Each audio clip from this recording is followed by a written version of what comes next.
Hello, everybody. This is Cheryl Abram, and this is Life Without a Witness. So I'm having to record this in my car because I have time, and once I get home, I probably won't have time. So I want to talk about being an enlightened Black woman living where I am in the United States of America. So, what is it like? And y'all know when I say enlightened, that's just a word. Like, I'm just saying that shit. Like, y'all know what I'm talking about, okay? So let me give an example, okay? Now, we know it's election season. And I'm sorry about this light. I know it's hard to see me. But it's election season, okay? And people, as people are, have differences of opinions because we've got different filters, different life experiences, all that shit. Well, my mom wants to vote a certain way, and where she lives near my oldest sister, and my oldest sister said, basically, I'm not taking you to vote because you're not voting the way I feel is in line with God, however she says that, but that's the gist, okay? She doesn't want blood on her hands and all this other stuff. So hearing that, of course, I'm like, it's ridiculous. Okay. And I told her, I sent her a text. I was like, listen, this is just crazy. I said, you should be ashamed. Like, seriously, with all the talk and the freedom and the Americans and all this, because somebody doesn't believe the same way you do, you want to stop them from exercising their civic right. Okay. Anyway, she wasn't trying to hear that, which is fine. That's fine too. So when it comes to things like that, right? And the way that I thought the world was, I found out is not the case, okay? And what I saw the thing that had me see, oh my goodness, everything that I knew is totally wrong,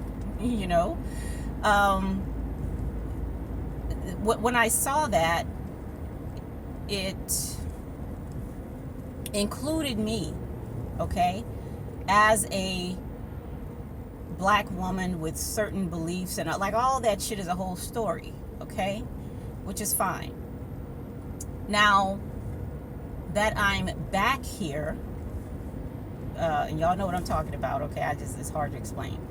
But now that I'm here, okay, having seen what I saw and knowing what I know, okay, which is nothing, all right,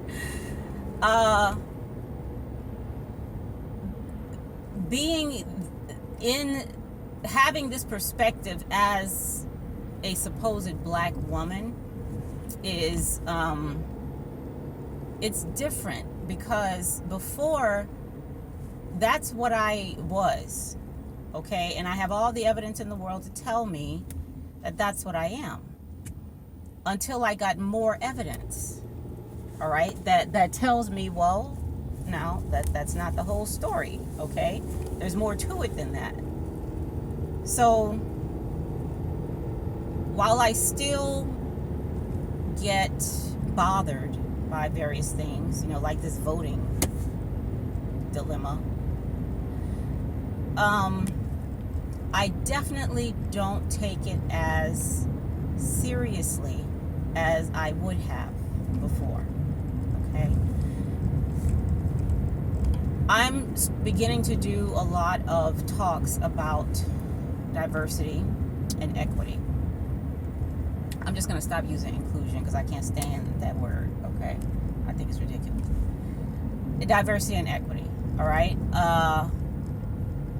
And in that, in me thinking about that more and talking about it more and sharing my ideas and all that,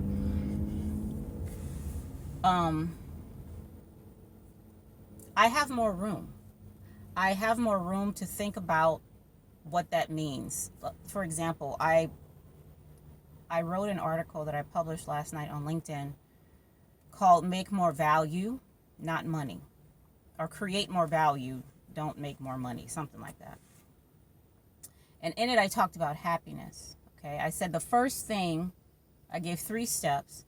The first thing that you need to do if you want to create more value is to be happy. All right. Now, what the hell does that mean? Because I am able to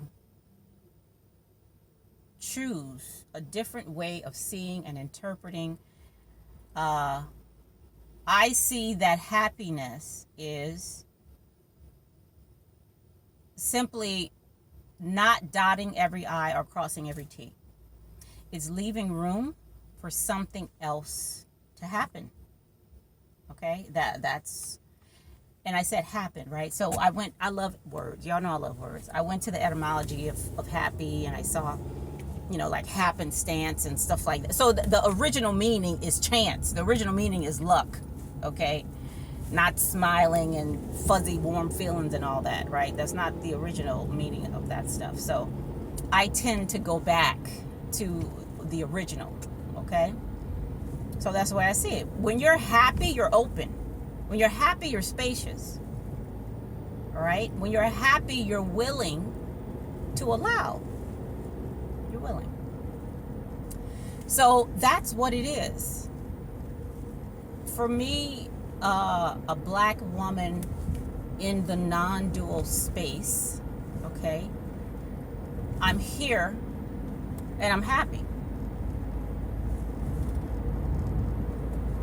Okay, because I'm choosing to be. Now, before I didn't know I had a choice. I could have been Christian and happy. Okay, that's possible. I could have been Muslim and happy, whatever the hell. But I did not know I had a choice, is the issue. This car is slow as hell. Girl, get in the other lane. My goodness. Yeah, I didn't know. And that's what, when I tell people right now, like my sister, right? I mean, she's believing what she, like, whatever. Okay. She's her own person. She can choose whatever. All right, whatever. All of that is fine. But what I know is that many of us do not know that we can choose again, okay, without fear. And that's the thing, without fear of punishment, or without hope for reward. You can choose again. You ain't gonna lose nothing, you ain't gonna get nothing for it, but you can choose again. Okay? And that's the thing, right? We stick with the choices that have been made for us because we feel on the other side is a punishment or a reward if we move away from that.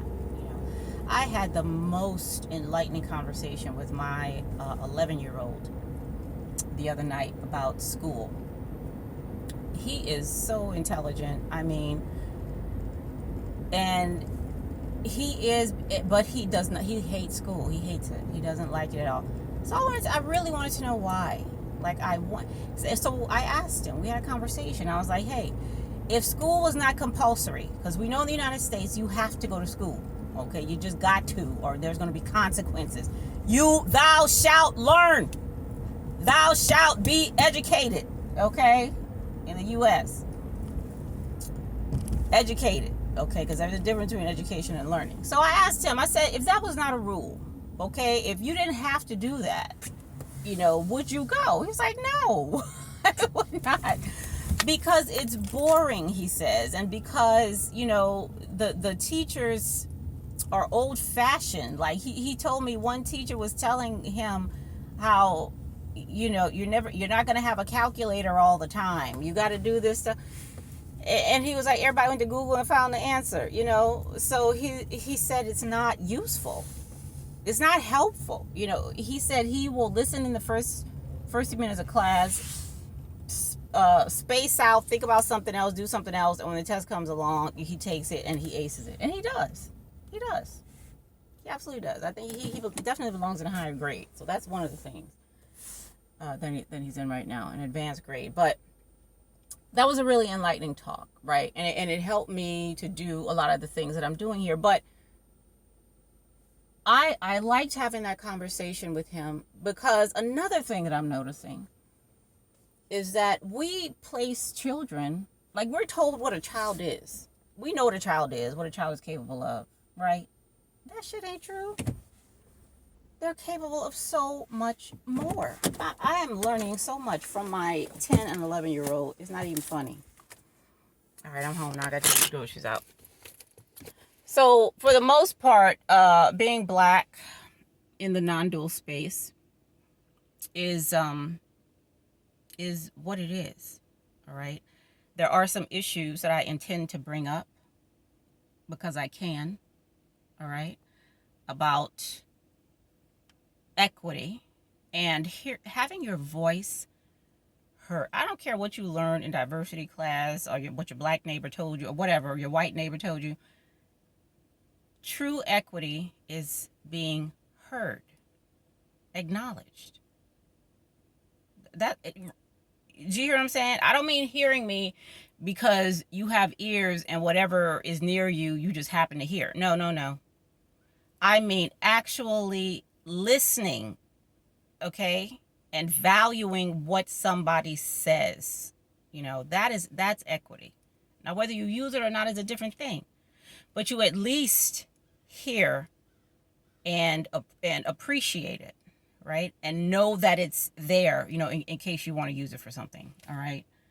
So we're going to talk about that, okay? Emerson, I'm going to hit you up in a little bit so we can get this thing going. All right. Thank y'all for listening and for being here. I'm going to upload this, and I'll talk to y'all later.